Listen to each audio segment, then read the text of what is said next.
How to modify the BMW 3 Series central control. First of all, let's remove the air outlet panel. Then unplug the back of the air outlet. Then screw out and remove the air conditioning button panel. And remove the back plugs. Loosen the screws that secure the mainframe and screen of the original car.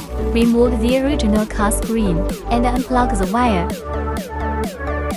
Unplug the original mainframe power supply and connect all wires.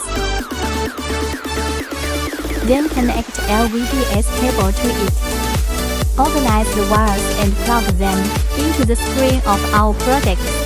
Put it in place.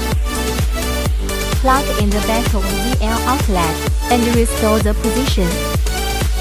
After installation, let's test the function and let's test the Bluetooth Carplay. It is so versatile that you can listen to online music with Carplay.